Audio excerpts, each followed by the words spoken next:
Amint láthatják, a mai nap az első falusi játékoknak a játékai zajlanak.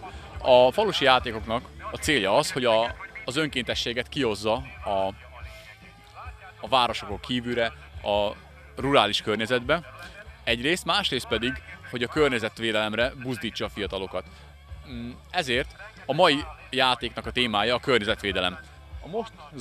A most zajló játék az újrahasznosítás fontosságát hangsúlyozza,